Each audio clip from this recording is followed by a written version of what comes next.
Verse 13. Ecclesiastes verse 13. Mana yung ikuan? Kung sikat ba? Bumalinig na lang, usan na lang pagkakang ng anay kong sulti, pagbuha o mabuti ang Diyos at tumana ang mga suso, alang sa isika ng tao. Pero lahi sa King James ba, Pastor? Nga, the whole duty of man is To serve the Lord. to serve the Lord. Nga ang tibuok nga katundanan sa tao, marugit ang Alagad. pag-alagad sa tao. Mana yung Ecclesiastes, no?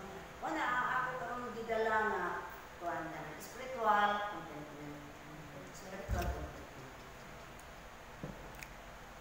Ako ko naman na isutan sa una, no, ang kanang learn to how to practice pagkontento. Karon niya na ta sa spiritualong contentment. Kung ngayon kita na kontento sa kinabuhi, ang pangutana, si Kristo na kontento ba sa ako?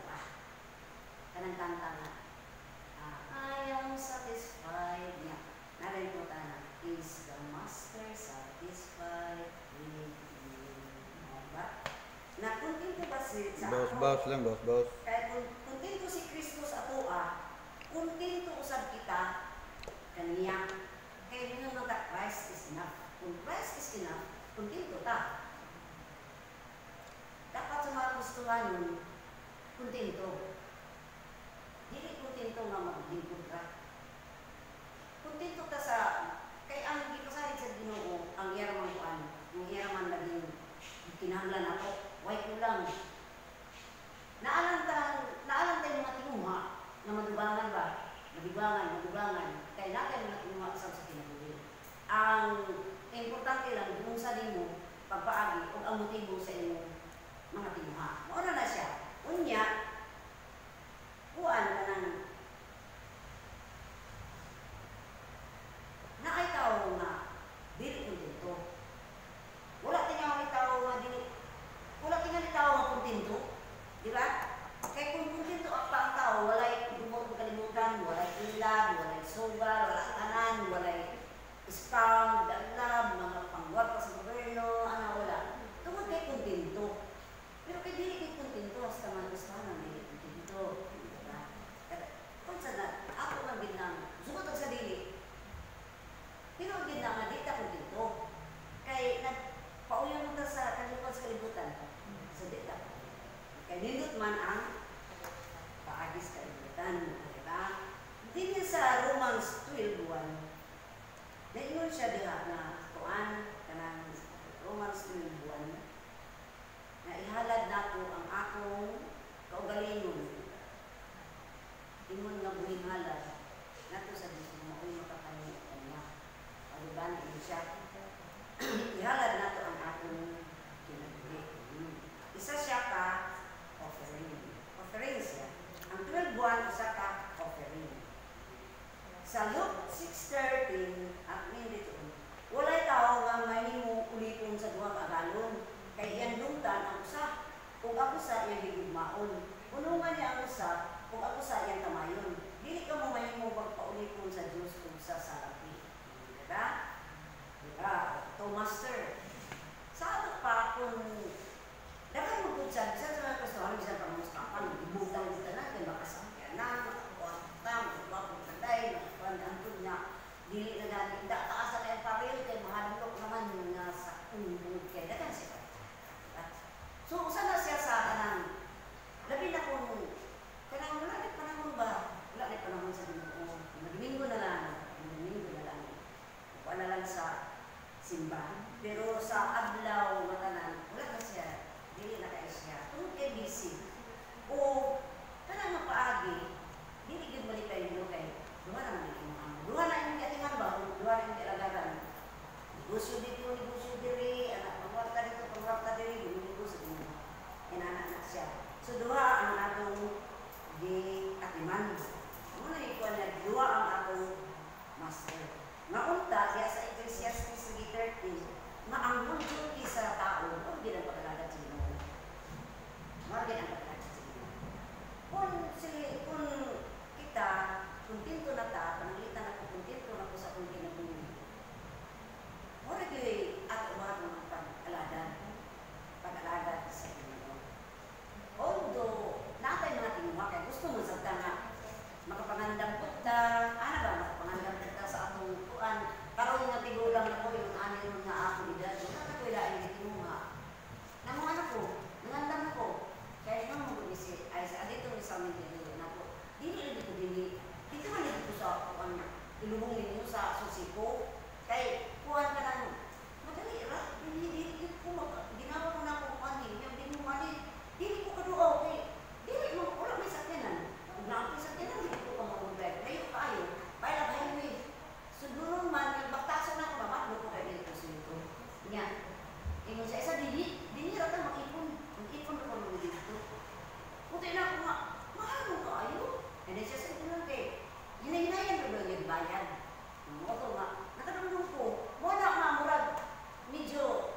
Ito nagbanig no. Ito nagbanig ba?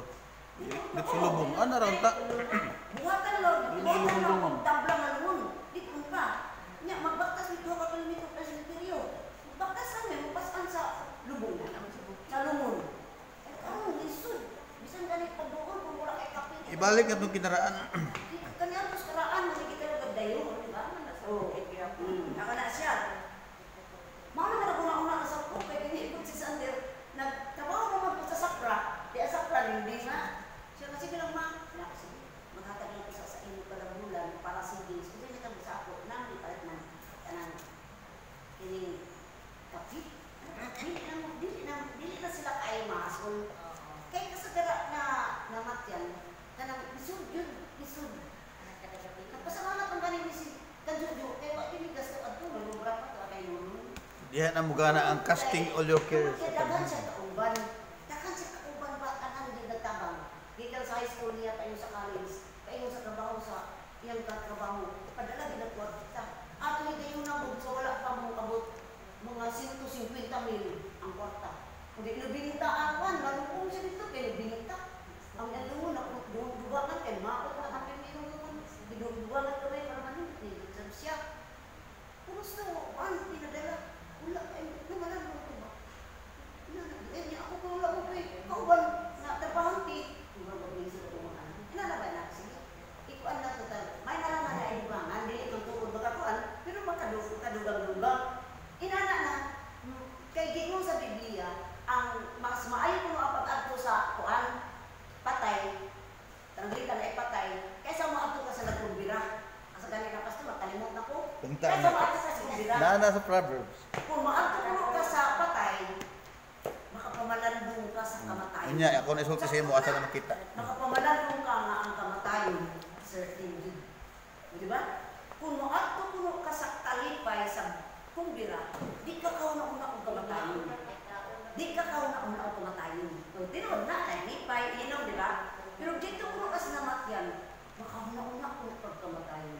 Makauna-una ka pagpangandam. Okay? Hindi ko naman. Puto na po ay mga May advantage bali. wala sa nanganlam po na matay na ng mga bata pa. Mga pa na bisa di ko gusto.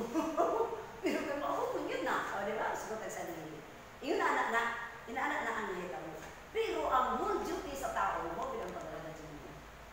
Gibuhat kita sa tao, gibuhat kita sa Ginoo, aron mo simbang, alagan o magbuhat o maarong.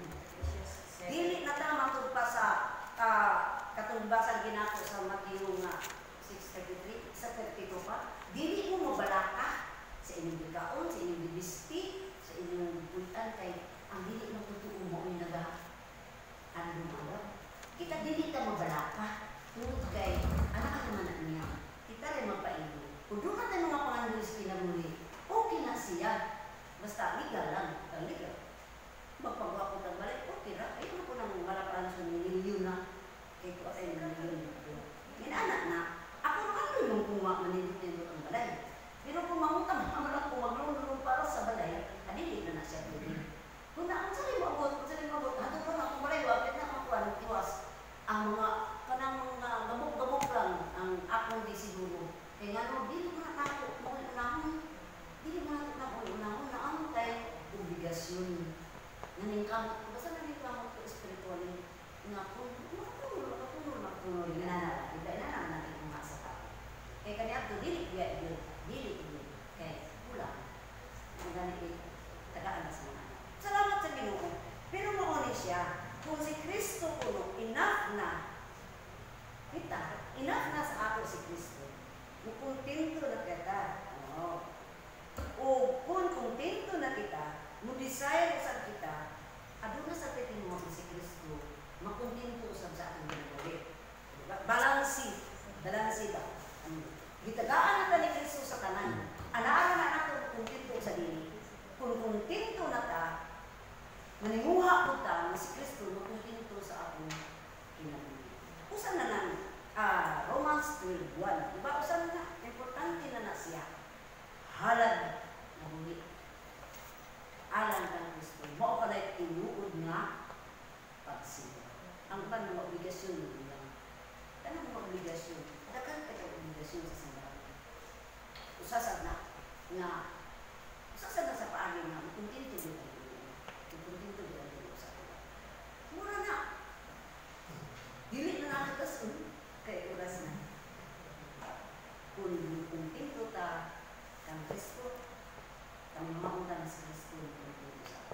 kuntento ka kang Kristo, wala tayo laing kinuhaon pa. Kuntento na kita. Diba? Kuntento sa mga butang na kalisaan. Kung di kita kuntento tulog kay gusto ta nga, kay mga gusto ng mga action. Ato na lang mga initiative. Ato na. Ubal sa tama sa Ginoo. Kaya man siya, unaha siya. Ang dami niya tanano, unaha siya. Ulahin niya itong ingon, ang tanang butang igadugang mo na ra. Oo. Ang ito mo panganduis kinabuhi ng Ginoo na sayo. Mukha man na niya. Unahon lang siya. Salamat ka sa Ginoo. Mga Kristohan yung daan ang makasabi. Kita mga Kristohan, wala yung makasabi. Kung kita ka sa mga Kristohan, ang makadawat sa maong suki sa Ginoo. Ang buta, pamahalan na doon, salamat kayo.